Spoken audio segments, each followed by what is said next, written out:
What's up YouTube, this is Collect Pokemon and welcome back to another video. So this week is going to be an exciting one. There's going to be a lot of things going on. First of all is the box break that we are going to do. I'm still deciding whether I'm going to do a live video on the box break or should I just open it as a video. I will let you guys know as soon as I've made my decision. So, you know, keep your eyes out for it. And the winner will obviously get all the packs and so on, all the cards and so on. So, yeah, it's going to be fun. It's going to be interesting.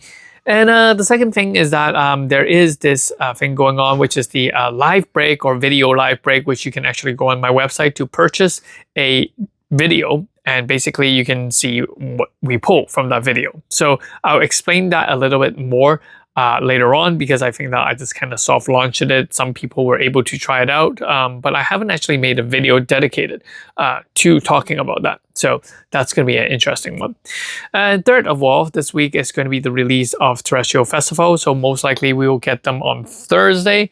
And we are going to do some box opening and so on. Most likely I'm going to do 2 box opening and I would eventually open in a whole entire case to see what types of Master Ball rares and, you know, what are the pull rates and, you know, these kind of all these exciting stuff. So yeah, exciting week. But for this video, actually, I want to first talk about Illustrative Rare, and a lot of people are wondering why aren't there any Illustrative Rare in the next set or in the upcoming Terrestrial Festival sets? And could this actually mean the end of the Illustrative Rare era? So yeah, hit the like button, hit the subscribe button, the comment, and let me know in the comment section what you guys think. And like I said, feel free to join me on my membership program to just support me a little bit further. So that's it. So let's get into it. Illustrative Rare is a very, very popular thing starting from I think V-Star Universe in Japan. And I think that it got trickled down into most of the Scarlet and Violet set. And what essentially it is a full art card that is of a baby Pokemon or of like a small Pokemon. It doesn't have to be like a major EX, GX, VMAX, you know, not the big hitters, but it does give a lot of, it does raise a lot of interest and it gives a lot of values to certain sets. Now, Illustrative Rare is one of many things that Pokemon did over the past few years or over the past years to introduce new types of rarity, to get people engaged, to get people hyped up, and so on. Now, for example, you know, first we had the Hyper Rare, then we had the Gold Trainer cards, and then we have the Gold Stadium cards, and later on we have the Gold Pokemon cards, and so on. There are other versions, which is the Jet Black kind of versions of cards that was released in VMAX Climax. And later on, we also have character rares, special character rares, and so on.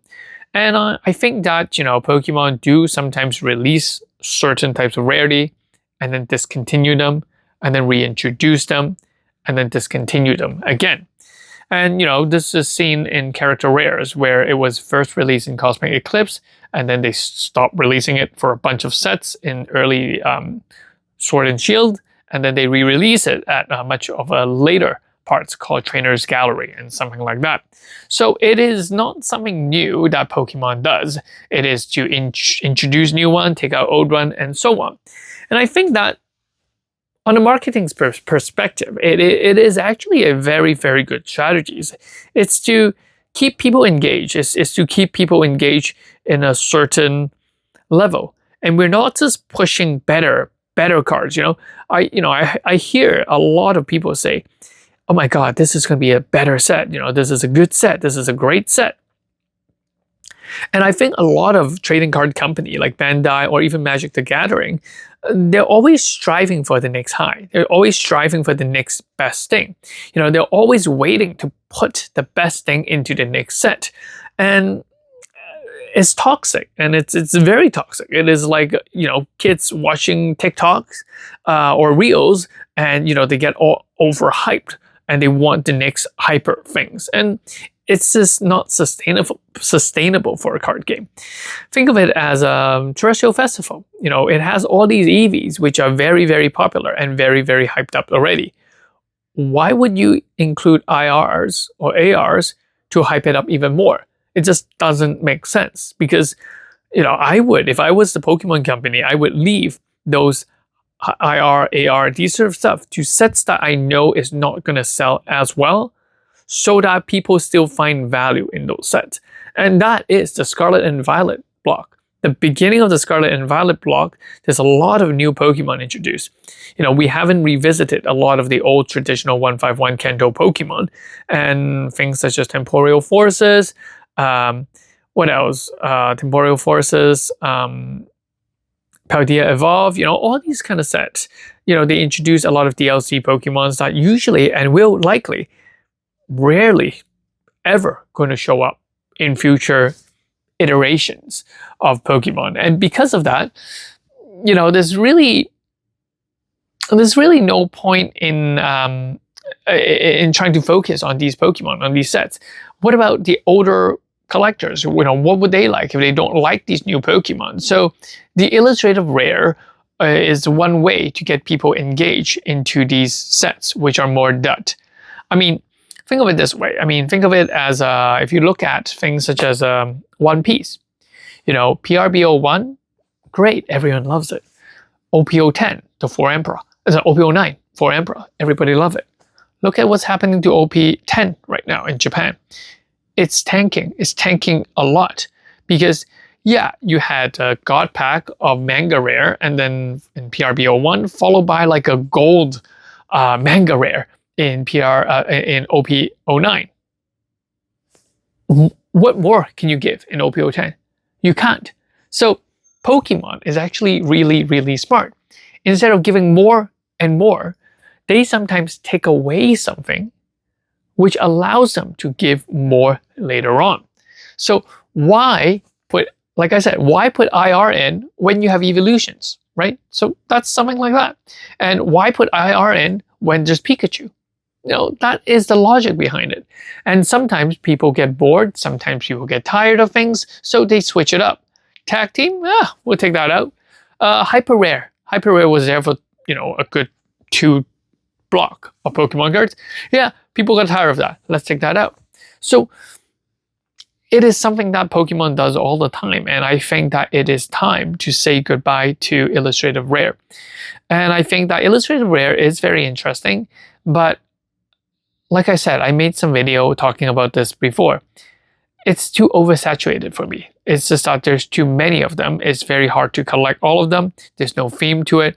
It's just like, oh, more full artwork. And I personally don't think it's special anymore. And because of that, I think Pokemon actually knows that people are not excited for Illustrative Rare anymore. And so it's better to take it out when it is still popular. And when you take it out, that's something good because there's room for you to include something new later on. For example, we're going to introduce the Trainer's Pokemon full art, like the Ends Reshiram. So it's kind of like a character rare, but it's not really. It's mixed with Illustrative Rare and so on. And I think that by switching things around, it can maintain that engagement that people have. So very, very amazing. Pokemon Company is doing such a great job trying to engage the audience and not just simply to, top up on what they have to beat what they had before. So that's definitely going to be a plus. Now, what does that mean for Illustrative Rares? I think that Illustrative Rare will be a category of cards to be remembered in the future. So many of the Scarlet and Violet set will age very, very well because of these, because people do find value in some of these cards. And if Pokemon Company doesn't actually print Illustrative Rare anymore, what is going to happen is that many of these cards will start to go up in price as the popularity of some of these cards continue to grow.